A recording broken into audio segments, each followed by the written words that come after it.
línia recta, bicicleta sense llum, un satèl·lit que comença on perdo el cap. Es van canviar amb el capellà de torn amb el de Guitarell, el capellà de Guitarell. I llavors es van pujar per anar a peu, llavors anaven a peu.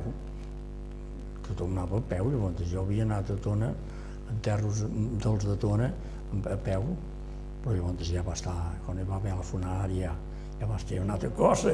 Llavors anava a poc a poc, i també una temporada va donar la funerària que anava a poc perquè només duien el mort amb el cotxe, els altres tots a veu encara. I havien d'anar a poc perquè havies d'anar seguint. Els caps de dols grossos de davant, que eren més familiars, i els veïns darrere. I veràs, hi havia una llargada de gent allà, i enronar això. I saps què feien els capellans? Aquest quan havia de Tardell passava pel mig i Pare Nostre, i així no xerraven. I es deia, aquell mossèn Jaume, no sé si havies sentit a parlar o havies conegut, era punyeteus, mossèn Jaume de Tardell. Diu, a veràs, aquests xerren de parlar de vaques i negociants i coses, així, fotia uns crits, ja passava ell, Pare Nostre, i tot va, Pare Nostre, i així ja no es discutia. I així sense poder. Hi havia molt religió, llavors...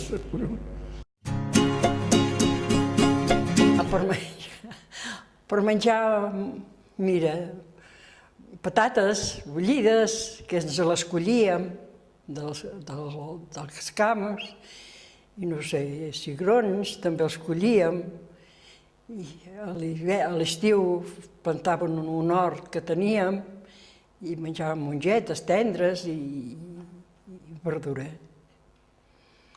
I per menjar la mare portava botifarra o que fos. Aviat, mare de Déu, portaven la sorra. Ara no veig cap pilot de sorra enlloc, veig jo, fan obres, no veig. Hi ha aquests dipòsits que hi ha tiren el ciment barrejat i la sorra i agafen. Tot això a nosaltres no existia. Nosaltres ens portaven carros de sorra que la treien d'aquí, la riera aquesta de Masgrau, que diuen, que el pantano no hi era pas allà, el pantano. Doncs es veu que la terra de la muntanya porta molta sorra i quan plovia aquells servescats d'aigua que queien anaven a parar tota la riera i cada, no sé, cada 10 o 20 metres feien unes basses perquè l'aigua, la sorra s'anava per allà i l'aigua anava netejant, s'emportava la terra, diguéssim. I esclar, portaven la sorra quan hi havia reig, fins en Riera. En Vilu tenia un carro d'aquests de Trabuc i un euga i mira, noi, porta'm 1 metre de sorra allà, i aquell 1 metre cúbic. I aquells carros, quan el tenien ple, era 1 metre cúbic de sorra, però aquella sorra l'havies de passar. Així és com ara ja te la porten passada, no allà amb unes garbelles i vinga, anant, però servia tot perquè la sorra que quedava neta era la que feia servir per fer parets i tot això. I la grava servia per fer els paviments, perquè sorra sola no quedava fort. I ja cap a fer el transport. Llavors va fer, a 10 anys ja vàrem començar un transport de llet. Un carro i una burreta i una euga.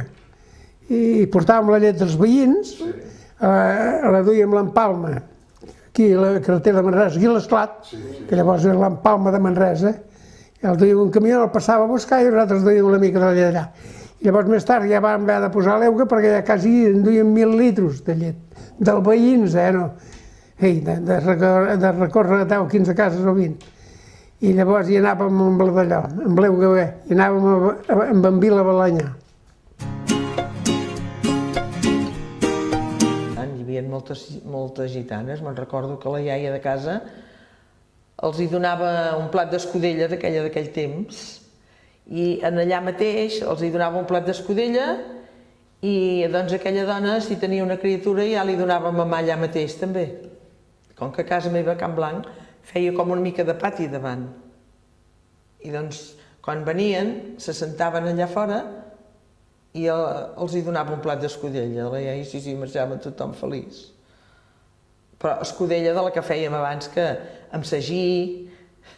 Abans l'escudella també s'havia fet molta abans també, però esclar, No et pensis que hi posaven qui sap què, un tall de pit de xai, poca cosa, I llavors perquè sortís blanc agafàvem sagí ben agafat així amb farina, ben remenat, ben xafat, i també que bullís allà.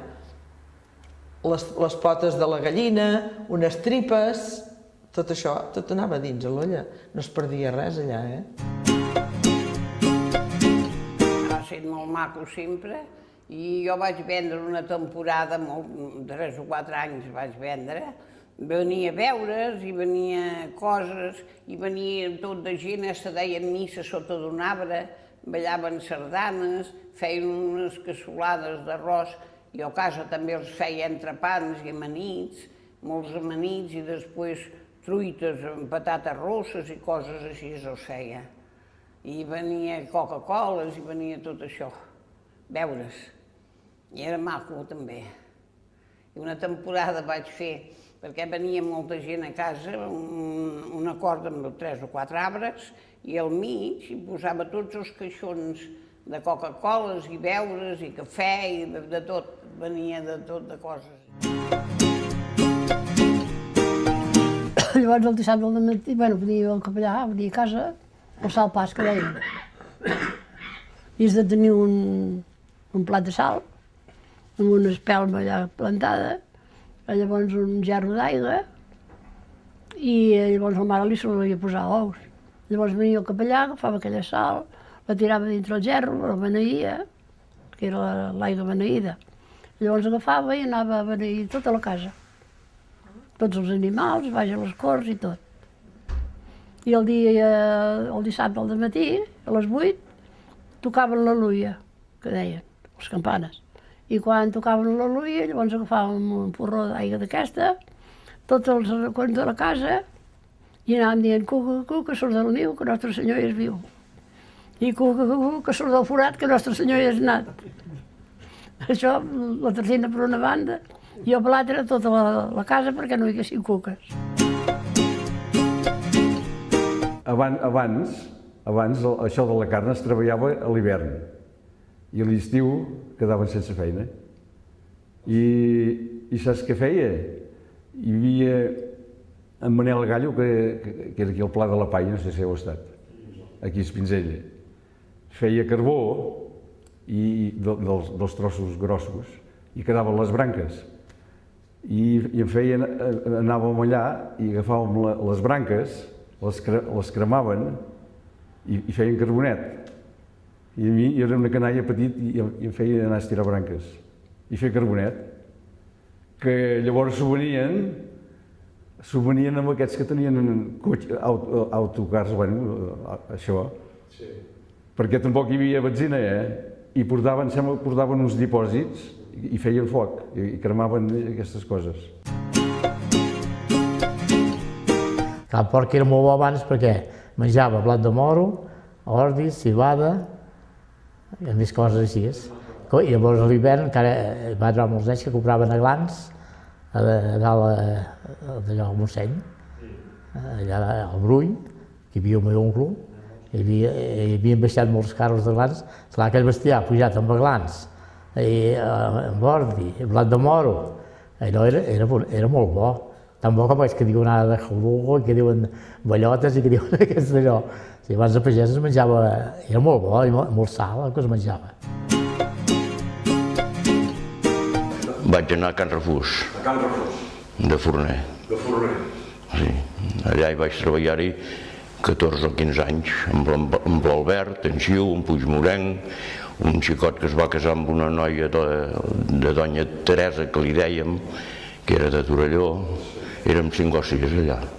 5 o 6? Sí, però fèiem 5 i 6 fornades, Només per quin? No, perquè era l'època de l'estraperlo i feien molt pa que el portaven a Balanyà, i a Balanyà llavors hi anaven les estraperlistes, a més de treballar per Balanyà, per als pagesos de per allà, cada dia hi portaven el pa.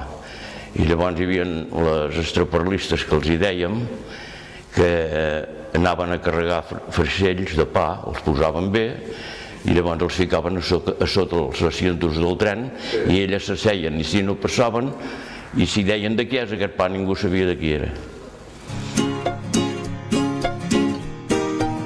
Del cementiri, bueno, en podia explicar moltes perquè hi anàvem molt sovint.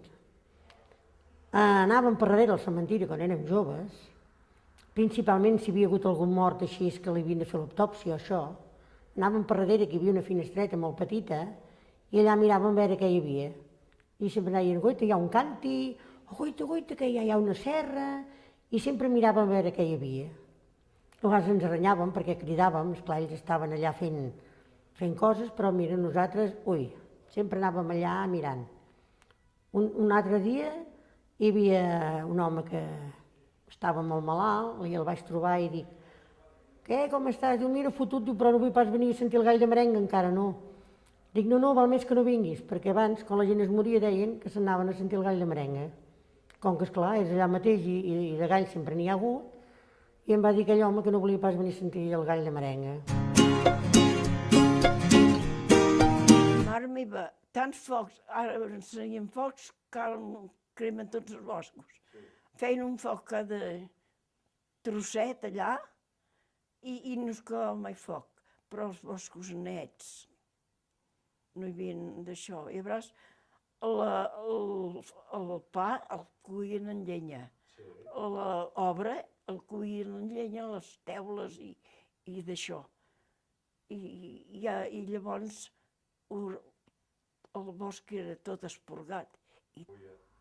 Per Sant Miquel. Per Sant Miquel? Sí. I què feien a l'aplec? A l'aplec, molts a l'arròs, i llavors els quins cuidaven de fer l'aplec, els hi fem nosaltres. Però havien de menjar més bé que ells. I si venien els de Casa Caritat, aquella pobra canigueta de Casa Caritat que em venia en una colla, ara, això, doncs, es feien ells això. Mare de Déu, pobrets. Jo no hauria pas ni menjat ni mica d'arròs. És tan diferent. És tan diferent abans. Hi havia el pobre i el ric. I prou. Ja hi torna a ser-hi, ja, tot això. Oh, és el que t'he dit.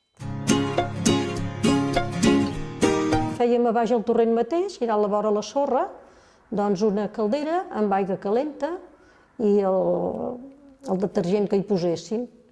I allò, doncs, esclar, bullia i tot. I llavors amb una cistella petitona, doncs ho anàvem agafant, amb les mans no, perquè, esclar, estava bullint allò. Ho anàvem agafant i posar-lo a miques a la cistella i ben esclarides. Aquella cistella ficada dins de l'aigua, esclar, quedava plena d'aigua i no se'n perdia gens. I llavors, quan estava tota ja neta, doncs llavors la deixàvem escórrer un rato a baix, que no pesés tant, perquè, esclar, la llana molla pesa moltíssim. Doncs la deixàvem que s'escorrés, quan era escorreguda la pujàvem cap a dalt a casa i buscàvem el soleil i posàvem, doncs, hi havia llençols de verí abans també, i per aquesta cosa anaven molt bé. Posàvem llençols d'aquests més gruixudets a terra i la llana també estesa. I, doncs mira, es tombava, que s'assequés més de pressa. Quan teníem estesa la llana, estàvem pendents també d'allò. Clar, llavors a vegades em diuen, cony, per què et vas fer capellà? Clar, no ho sé. Tota la vida vaig estar allà amb capellans i per allà baix, i quan en Martí va entrar un any abans que jo, com que encara no tenia l'edat, plorava perquè no em deixaven entrar pel seminari d'en Martí. Vull dir, em conta això, i això et parlo de l'any 45. En Martí va entrar a finals del 44, jo vaig entrar l'any 45, l'any de la gran sequedat. Ui, aquí, mare de Déu, l'any 45 va ser l'any de misèria, quan el pare segava el blat amb la daia. Amb la daia, me'n recordo ben bé. L'any 45 és l'any el més gros i restriccions, i el van passar punyetera. A casa em deia, no entris al seminari perquè aquest any no va prou bé, i sé que amb mantes coses mig cosides, tot el que podien m'ho van arreglar per poder entrar. Jo maniàtic que volia entrar allà. Sí, no diu que t'hi fiquessis, no. I el pare li deia, em feia gràcia, coll, però si només tens un bailet, tot cap allà, i el pare deia, què fas? Jo vaig estudiar de 7 anys, i al cap de 7 anys vaig sortir-ne. Feia de capellà, però ell va arribar a tenir tota la canalla del poble i els veïns. Acabat nosaltres em va ensenyar molts, bueno, a tots, a jugar a ajedrez. Allà sota la loteria, els diumenges hi havia tota la part aquella, jugar a ajedrez, dames, acabat ell va muntar també els xacres, saps què són les xacres? Sí, i ho va muntar també. Ell ho va muntar tot això. Ens tenia tots, tot el jovent i tots els vells, allà al casinet. I ells s'hi muntaven xous, perquè els vells, hi havia el vell de Can Remenador, hi havia acabat, i en aquella època també hi ha més joves, hi havia en Vivet, el pintor, en Molet, tots aquests, els més vells, i vols que et digui la veritat, també n'hi ha per dir quins collons que tenia. Jo ho havia vist, t'ho puc dir. A l'estiu ens feia anar a mossèn Vidal a anar a buscar llenya. Perquè acabat l'hivern, els diumenges tenia allà una poela d'aquelles tan grosses i teníem la llenya per passar tot l'hivern.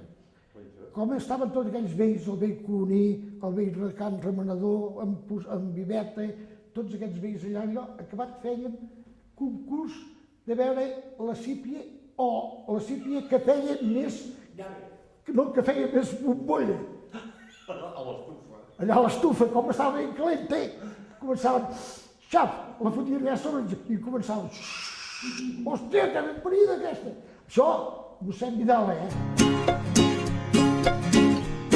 Bueno, jo ja dic aquesta cançó de l'avi, del padrí, que deia «Bon amor, pastoret, que em guardeu el ramat, si l'hauríeu vist passar per la serra costa enllà. Jo l'he vist, jo no, jo l'he vist a la cabanya, jo l'he vist, jo no, i jo l'he vist al bon pastor. Ai, pobre de mi, que mort n'has estat. No ploris, nineta, que mort trobaràs. En un bosc entraren 4 caçadors i un ram de violetes varen collir tots. La violeta hermosa n'és el mal de l'amor, que es fica per les mates ficada dintre el cor. La botiga veníem terrissa, plats i olles i tot això. I llavors també a la rebotigueta, allà venien robes d'aquestes, les dones grans, que es feien davantals, i veníem canotillos i fils, i era una casa que els pagesos venien a deixar les espardenyes perquè venien per anar a missa o per una altra cosa. Ens duien verdura, també la treien allà fora i la veníem.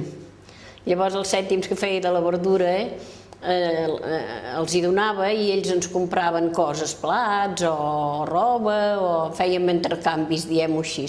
I mentrestant també en menjàvem una mica. Quan era l'estiu, al dematí anàvem a la piscina al Rosa.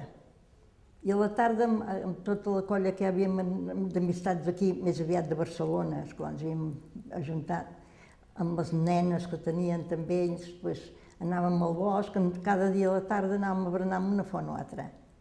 Ens ho havíem passat molt bé. Era molt familiar allò, perquè era petita aquella piscina i tota la canalla del poble, suposo, i els estiuejants, tothom hi anàvem a aquella piscina. Els cartrons s'hi jugaven amb unes rodetes que hi havia a Can Serribalet, que eren les rodetes del dibuix, que feien anar el dibuix dels telers, i quan eren una mica gastades les tiraven. I esclar, les dones d'allà totes agafaven d'aquestes, que les podien agafar, no en part res. Això eren de ferro colat i a més, esclar, es tirava amb el ferro. Bé, i tots jugàvem a cartrons amb aquelles rodetes, i els cartrons eren el d'allò dels mistos. Hi havia els sobres i els sotes dels mistos, on hi havia capses de diversa manera, uns tenien un valor, altres uns altres, i jugàvem a cartrons, amb allò. Esclar, si l'encertaves el mataves, doncs llavors no, i llavors feies una rodona allà al mig, i cadascú hi posava uns cartons, I llavors, si et podies acostar allà a la rodona, amb la rodona aquella, doncs fer-los sortir. Quan els que feies sortir el guanyaves, esclar, quedaven per tu. La roba la rentava mamà i per lejia, en vez de lejia, fèiem bugada.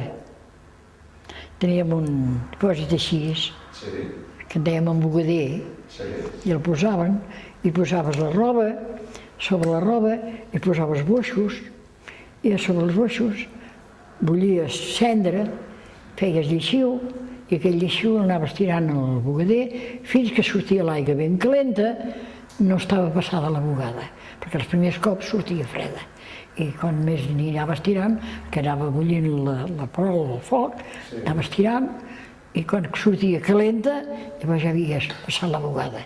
Llavors plegaves de tirar-n'hi, i el dia següent, que ja havia refredat, treies aquells boixos i la cendra, perquè hi havia cendra, i hi havia un drap blanc sobre dels boixos. I llavors cap a la bassa a rentar, a mà. A la bassa? A la bassa. Una bassa encara a casa meva, encara rentàvem drets, perquè el meu germà havia fet un sot i una rentadora que rentàvem drets. La meva germana rentava la roba grossa i jo era ben petita que ja anava a rentar els mocadors i els mitjons. A la línia recta, bicicleta sense llum, un satèl·lit que comença on perdo el cap. Un camí fet d'herba, els teus llavis són de vidre congelat.